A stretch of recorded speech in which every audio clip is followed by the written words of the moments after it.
Today, I have a very special Van Cleef unboxing for you guys, and yes, I know they have been decreasing the amount of gold, compromising their formulas, shrinking their molds, hiring blind jewelers. And partially, I went back to test the quality. Are you ready? Let's go. Hi guys, this is Sabila Mirage, your fine designer, jewelry expert, and consultant. You can schedule a phone or FaceTime consultation with me here, and I'll answer all of your fine designer jewelry related questions. Guys, I also never taught you how to choose this specific stone. I revealed all of the details on how I choose my mother of pearl pieces and my malachite pieces, but never this stone. This is a must-see video, guys, if you want to choose this perfect stone for your collection. I'm not going to tell you which one, so stop waiting. But after I tell you this, some of you may guess what this piece is. Comment down below if you guessed it. In the past, I bought this piece. I filmed an unboxing, and then I discovered something was very wrong with that piece. So wrong that I had to film another video and then take it back. So you already know what piece I'm talking about now. This is partially my birthday present. I knew exactly what I wanted, and I wanted one of the magic Alhambra necklaces, and I knew exactly which one. And I was in Vegas recently, and I stopped by the Bellagio boutique, which is my favorite boutique. Go to Alberto. If you are ever in the Bellagio Van Cleef, ask for Alberto. He is the best, the most knowledgeable. He's been there forever. So I walk in, and what do I see on the display? I see the magic Alhambra necklace I wanted. And I start, instead of feeling excitement, I start feeling guilt. And that is like the last feeling you want to feel when shopping for your birthday present. And I splurge on myself. But this time I felt guilty for the actual piece. I felt bad that it won't be worn as much as it deserves, because my magic Alhambra necklace in carnelian is my favorite piece, period. I say that about every piece of mine. So I wear it a lot, especially with my Trinity earrings. I dress it down a lot. It's beautiful. But the piece I wanted would not be an everyday dress down kind of a magic necklace. It would be a little bit different. It would not be worn a whole lot. And I've learned my lesson from my 6-motif magic Alhambra tiger eye and carnelian necklace for an old lady, in my opinion, that I need to be sure. I need to have a vision. And the piece I really wanted, I just wanted it because it was expensive, it was extravagant, and I felt like, well, for my birthday, I deserve it and I should get it. But I wouldn't do that piece justice, and I would just buy it to buy it, if that makes any sense. Comment down below if you feel like you feel the need to spend big for your birthday or Christmas or anniversary, because for me, I always feel like I'm not treating myself well enough if I don't spend big, which is ridiculous. So within the last 6 years, I've only been getting diamond pieces, designer pieces from Cartier and Van Cleef for my birthday, except for last year, I started my stack. So I got a love bracelet and a clash bracelet. So I think that was the beginning of my stack. I'm not saying I'm not going to get another jewelry piece for my birthday this year. I'm not saying that. But I did get a lot of Maison Margiela and other designer clothes for my birthday. So maybe I will limit my jewelry shopping just to this piece. I don't know.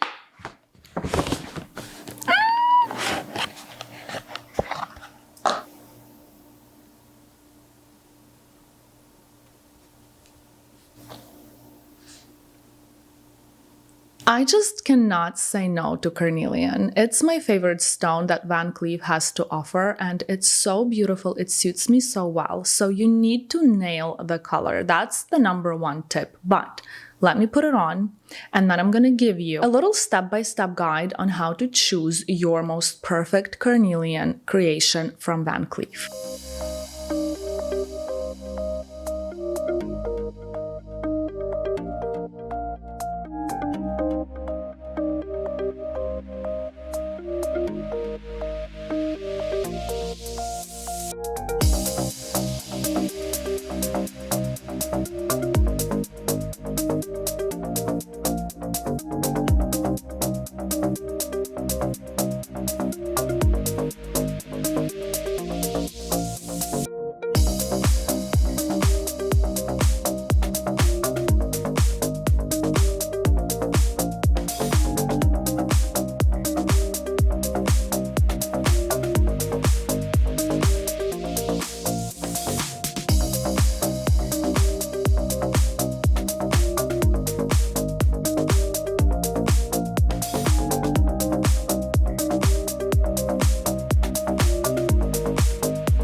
So I wore one of my sweet earrings on purpose because the sweet earrings are very different. They have rose gold behind the stone, so it's easier to get the most perfect red carnelian, because if you have rose gold behind any carnelian, it's gonna stand out. It's gonna look more red. It's gonna look more red. It's gonna look more cool undertone. So when you go for the sweet earrings, you're safe most of the time. Now, when it comes to necklaces, you must follow a little checklist. And let me start by saying that the color has to be of the same color, of the same undertone as your skin. Okay, so you don't look sick, so it doesn't look bad on you and it doesn't make you look bad. So if you're like me, like Peppa Pig, you need a cool undertone carnelian. And if you're a warm undertone, then you can get away with getting anything, ordering it online, because most of them are warm undertone. I'm gonna be honest with you, for cool undertones, it's harder to get the most perfect carnelian. In order for you to see the color perfectly, you need to put it on white background. So if your screen is white on your phone flashlight might work, or a receipt, anything white. So when you put the stone on white background, it's easier to see, especially the Van Cleef boutiques are so dim.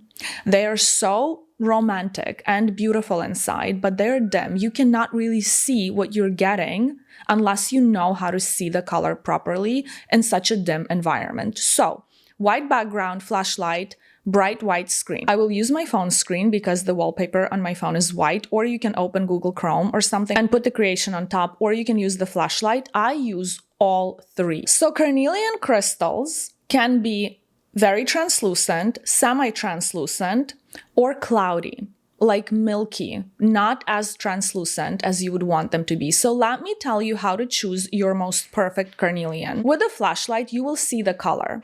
So that's not the issue. With the white background, because it can't be too cloudy, it's not like onyx or malachite, you will still see some light coming through, even when it's cloudy, even when it's milky. But you want to avoid very translucent carnelian creations, because a very translucent carnelian piece will look like it's made out of a piece of glass. So I stay away from very translucent carnelians. Now, cloudy, milky ones are so cheap looking. They look like they are 100 years old, and that's not the vibe. I am not into brownish, milky, cloudy carnelians at all. Orangey, but they're all cloudy when they're really warm tone in my experience. So you want to opt for a semi-translucent carnelian creation, regardless of the size, sweet magic or vintage, or in a bracelet, let's say a ladybug, it doesn't matter. So you need to grab something with writing on it. So a white receipt or a book or a magazine with a white page with words on it. And then you want to be able to kind of see the words through, but not really. So I filmed for you how I test my carnelian creations. So with a magic carnelian pendant, you won't see as much coming through because it is a thicker cut of a stone. Now with vintage and sweet pieces, you can totally do this little trick. Now when it comes to the magic carnelian piece, I would open a browser on your phone and type something in so you have a screen shining and some words on the screen, so then you can see with the help of the light coming through your screen, shining through your screen, you can tell if it's semi-translucent or not. And you want some translucency in your carnelian. It is so important because it makes it look so juicy, so yummy. It's like a little jello shot. It looks like a piece of candy. You right away want to put it in your mouth and suck on it. It is the most beautiful stone when you get it right. Now, when you found the most perfect shade, undertone, and translucency, you need to check for cracks and for scratches. So for that, you grab a little magnifying glass that your assay will give you. Even though they will think you're crazy, they're not spending money on the piece, you are. Grab that magnifying glass and look at it up close. It's very important because you will not see those little scratches, hairline scratches with the naked eye. And I am okay with the hairline scratches.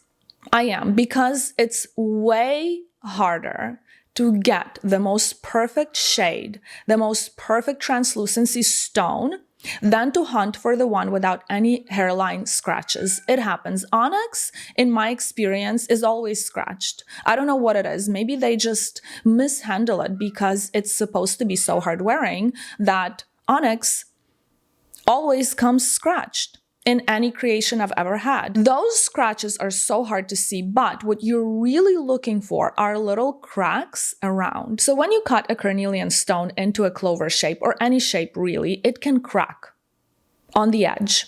So then they file it because they don't want to waste the crystal, because it's not too bad, it's not visible to the naked eye, but it's visible to my microscope, okay? And I don't want that. So I look at the edges with a little magnifying glass, and I make sure to tilt the clover to make sure that the light reflects off of the edge of the clover. So then I see the most perfect round edge, and I'm happy. That makes me feel happy. That makes me feel like the jeweler who made it at least had one eye. And the last thing you need to pay attention to is the frame and the chain. The chain needs to be straight, polished, very reflective, and the beads of the frame have to be polished and very reflective. And the 4 prongs, 4 little domes, have to be very reflective, because the one I got in the past, they were like covered in little craters. They were the worst quality. It's like they put the piece together, but they forgot to polish it. They forgot to polish the frame. So when you look at the beads, they have to be very shiny. Of course, they won't be when you touch them. The stone won't be shiny when you touch it. It's very fingerprint prone, but I'm the kind of person who has a microfiber cloth everywhere, including my car. So I always give my pieces a little polish. And what I really recommend you to do is, when you get a creation, a vintage Alhambra necklace, for example, in a crystal, you need to choose the side that is going to touch your skin. So you limit the amount of time cleaning that you have to do. So for example, for a malachite, you have to have the front and the back. You know by the prongs which side is the front and which one is the back. So the prongs are round on the front and are elongated on the back. So the back has to touch your skin, because that side will get matte over time. Now the same goes for a carnelian creation, because right now I have lotion on my chest and I have a little bit of highlight. So when I remove it, when I take it off, it's going to get a little bit dirty on the back, and that's fine. And when I wear it again, when I wear it the next time, I'm going to give it a quick polish with a microfiber cloth, and I'm going to wear it in the exact same way. So then I limit the amount of cleaning, deep cleaning I have to do, because makeup, lotion will get under the prongs. It will really be visible because that oil will kind of show around the prongs. Oh my gosh, those nasty videos I see on YouTube sometimes, I cannot. It's like, are you a slob? Like, can you wash your jewelry before making a video? Just for me, for a viewer, to be easy on my eyes so I don't want to dig them out of my head. Like seriously, just give them a quick wash. If you don't want to wash them, get the cheapest microfiber cloth from Ralph's, from Ross, and go around the beads, go around the prongs, because the big, cheap microfiber fibers will get all of the dirt from around the prongs. I mean, there are not a whole lot of the dirty, nasty vintage Alhambra videos on YouTube, but way more than I would consider acceptable. So far we have 4 steps. Let's go over them. The color, the undertone, the translucency, the chipping, scratches, the frame, chain. That's it. That's how I choose my perfect carnelian creations. I am obsessed with carnelian. Literally, I got my ladybug in rose gold, the necklace. It's so badass. It's such a vibe. It's so different. It's so different. It's in rose gold. It's so gorgeous. It suits me so well, but Alex doesn't like it. And guess why? Because it's childish. It's a ladybug. No, it's a Van Cleef ladybug on my neck in rose gold with an onyx head. Are you kidding me? With a rose gold body.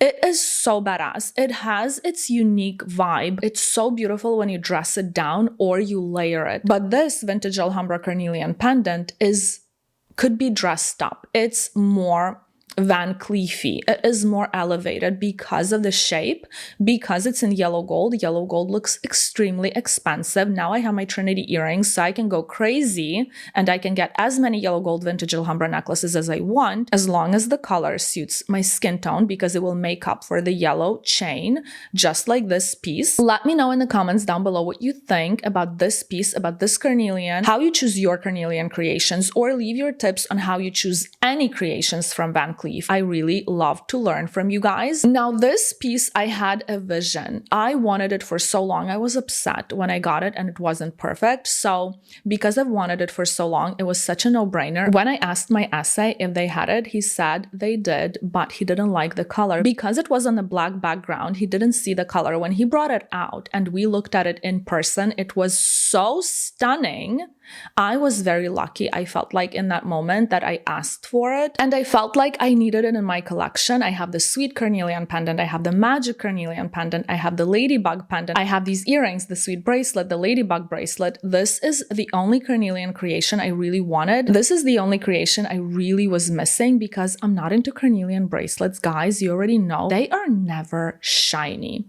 They just have your skin print on them all the time. So I always have lotion on my skin, and my bracelets, my onyx bracelet and my carnelian bracelet in the past used to look so muddy. I used to constantly polish them or skip that wrist, not apply sunblock, not apply lotion. Like it would hurt my skin in the long run. So I feel like it's very important to figure out what works for you and stick to it. So for me, my 5-motif bracelet in diamonds and guilloche is very easy to use, is very user-friendly. I love it very much. So for my necklaces and for my earrings, that's when I can be a little naughty and get the creations with semi-precious stones that are really cheap to make and cost a fortune. That's it for today's video. Thank you very much for watching. If you found this video interesting, entertaining, or helpful, give it a like, subscribe to my channel, comment down below, and I will see you next week. Bye, guys.